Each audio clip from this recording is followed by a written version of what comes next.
All right, welcome back.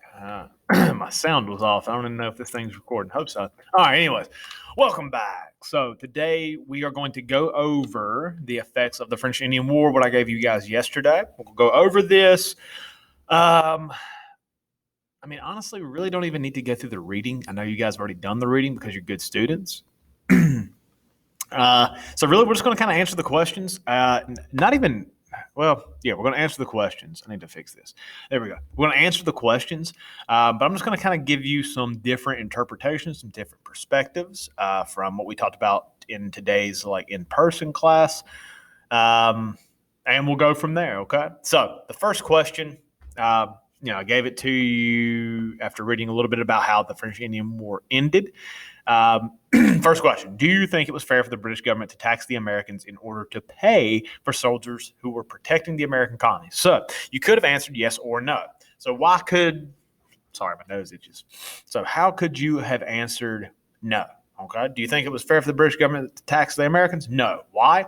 Some people said because, again, they're all British. They're all British. And it wasn't like it was the American colonists that said, "Hey, we got to go to war." No, it was the crown. It was the king. It was the government of Britain that decided to go to war in the first place. Just because they were doing so in North America doesn't mean that the Americans were responsible for it.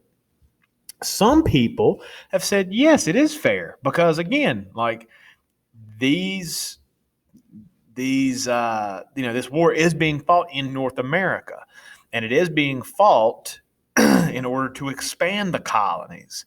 And war costs money. War costs money, and the people in Britain itself, like in the country of Britain, isn't really getting anything from it. It is the colonists that will gain from this war, not necessarily the British people of Britain themselves. Yes, some investors, some that have business dealings with the American colonies, but your everyday British citizen, this wouldn't really affect them, but it would affect the Americans both positively or negatively, however the war goes. So yeah, maybe it is fair that the Americans pay for that protection. And again, they may benefit from this, especially if Britain wins. Britain does win, so they're probably going to benefit from this. So why wouldn't they pay taxes? Those are just two perspectives. Is there a right answer? No. I think it is just a matter of perspective. If you ask someone from Britain if this is fair, they're going to say, well, yeah, obviously it's fair. If you ask someone from the American colonies, if they think this is fair, they're going to say, heck no, this ain't fair. Why am I having to pay taxes for something that I didn't agree to in the first place? And that is going to lend itself to the motto, no taxation without representation. We didn't ask for this, but yet Britain went to war, and now we are having to pay for it. We are being taxed, yet we are not represented in government. Okay? So those are just a couple takes. But a lot of that just depends on perspective.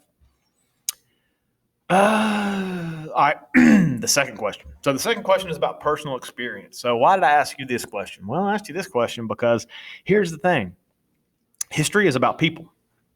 Surprise, right? History is about people. And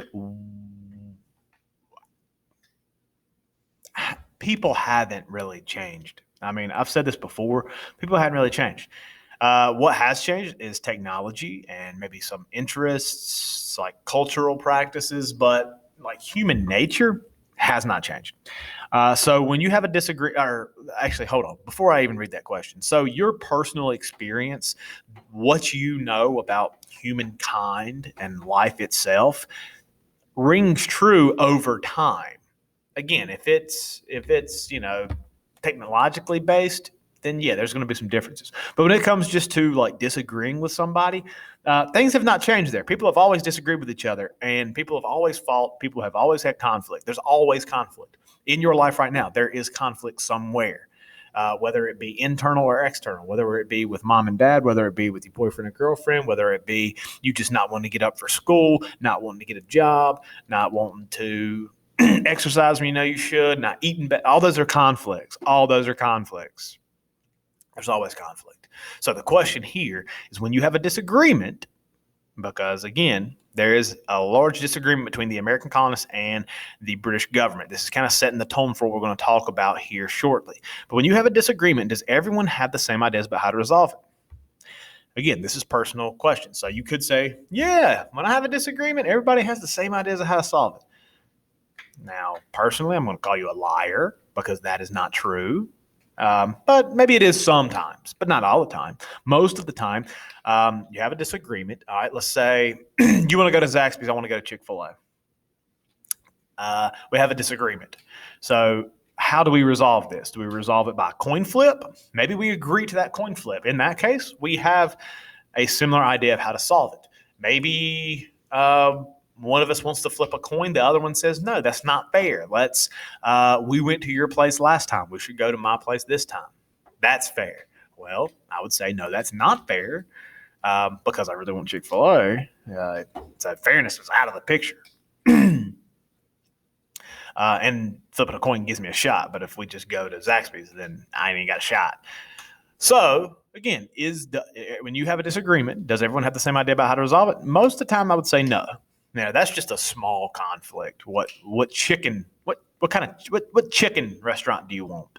And then then I guess you got Zaxby's, you got Chick-fil-A. I guess you're in Greensboro. You got Popeyes, you got Mrs. Winters, you got Church's, you got Bojangles, you got KFC.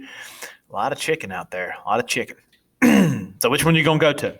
Who are you going to go with? If you disagree, how are you going to solve that? Chances are you may have different ideas about how to solve it. You may have the same idea. But the bigger the conflict, the more likely that you're going to have different ways of resolving that conflict. Boom. Let's go to the next one. So again, this is kind of just giving you some ideas of what we're getting into. We're going to cover all of this much more in detail. I just wanted to give you something that kind of helps you see how the French and Indian War influences further events. Cause and effect. That is what that's called. If the French and Indian War had not occurred, do you think the Continental Army would be experienced enough to fight the British Army? So here's my question to you. If you want to run faster, what should you probably work on? Running, right? If you want to be a better swimmer, what should you probably do? Probably swim, right? Okay. Let's see. If you want to lift weights, if you want to get stronger, what should you probably do? You should probably exercise, lift weights, right? If you want to become a better writer, what should you probably do? You should probably write. If you want to become a better soldier, what should you probably do? Things that soldiers do, right? Okay. So if the French and Indian War, what I'm getting at, experience is the greatest teacher. The more you do something, the better you'll get at it. You may go through periods. It's not linear. It's my thing with golf. So when I play a lot of golf, I usually get to this point where I'm playing pretty good, and then I get to a point where then I just all of a sudden start playing really bad.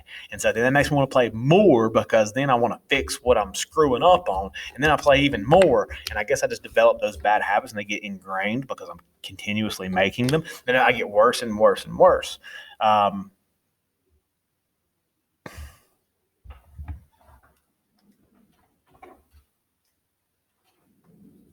But sometimes, then I'll keep playing, and then I'll have like a breakthrough. So it's kind of like,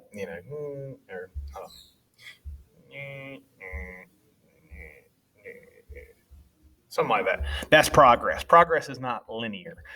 That goes for, honestly, about anything. But the more you do something, eventually you'll get better at it. If you don't, you're not doing it right. So these soldiers in the American Revolutionary War, they have experience, not much, but they do have experience because many of them were fighting in the French and Indian War. If they had not fought in the French and Indian War, and they're just being a soldier for the first time now, fighting against the most powerful military in the world, they're probably not going to win this war. So the French and Indian War, again, not only does it influence the American Revolution, it also kind of helps the American colonists prepare for war. But you could also say, maybe you could say that it doesn't have an effect. I would like to see your explanation.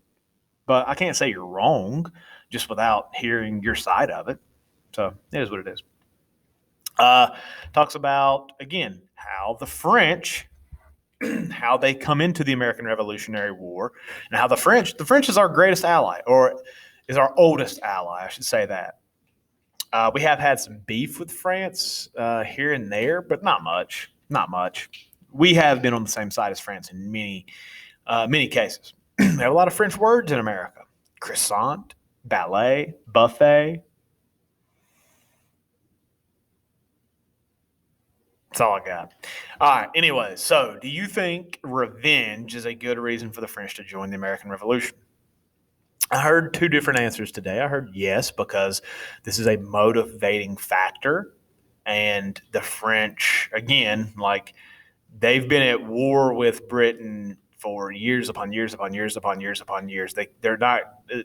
It's more than just revenge. It's not just like they lost once and now they're coming back to get revenge. This is like they're just bitter enemies. They are bitter rivals.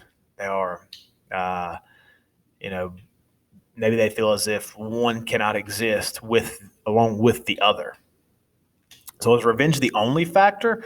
No, I do not believe not. But is revenge a good reason to do something? Like if we just narrow this down and make it more generalized, probably not. There has to be a little bit better reasoning there. Obviously, the French want to regain some of that land.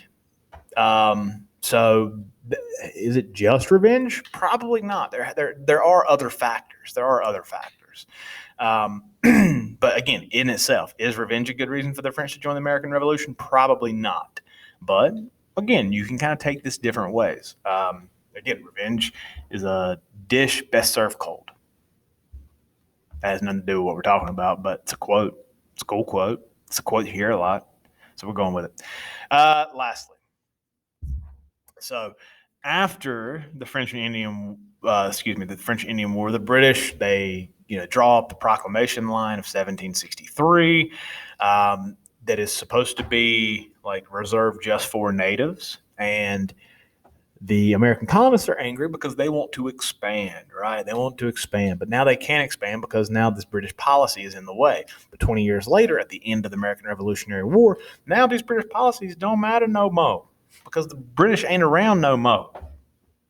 So the Americans, they say, gone, proclamation line of 1763, gone. Now we are moving out west. So the question here, obviously, when the Americans, now the United States of America, the Americans, they begin to move westward, and what happens? Well, there's conflict with the natives once again. So the question here: should the United States government have kept the area between the Appalachian Mountains and the Mississippi River reserved for the American Indians? Again, there's a couple different answers here. You can say yes in a moral standing, that from the sense that it was, native land. That they had a right to it, especially since this had already been agreed upon. You could look at it from that sense. You could also look at it in the sense that, okay, well, this was a British decision. This was not this. Now this has completely changed hands. These British policies aren't good anymore, and the American government has to do what's best for Americans. So you could say, for that reason, that expansion would be necessary. You can kind of look at this in different regards, and really, a lot of these questions you can. That's why I write them. That's why I try to create these types of questions, because history has different interpretations. I've never met anybody that has the same interpretation as somebody else when it comes to all of history. There's always different interpretations, and there's always going to be. And I believe me personally, I believe it's good for you to take, to take information and then interpret it yourself. Don't just listen to like what I have to say. Like, I really try not to give my opinion or my interpretation too often. I'll tell you, now and then if I think it adds something to the conversation. But I try not. I don't want you to ever just listen to me and just believe what I believe, just because I said it. I'm not a genius. Close, but I'm not a genius, and I'm wrong sometimes. My wife would say I'm wrong most of the time. Me personally, I think I'm wrong every once in a while. So apparently to my wife, I'm wrong about that too. I'm just giving her a hard time. But hey, appreciate you guys. I'm going to post this. Obviously, if you're seeing this, you know that I posted this. So that's kind of redundant. All right. Thank you guys, and I'll see you tomorrow.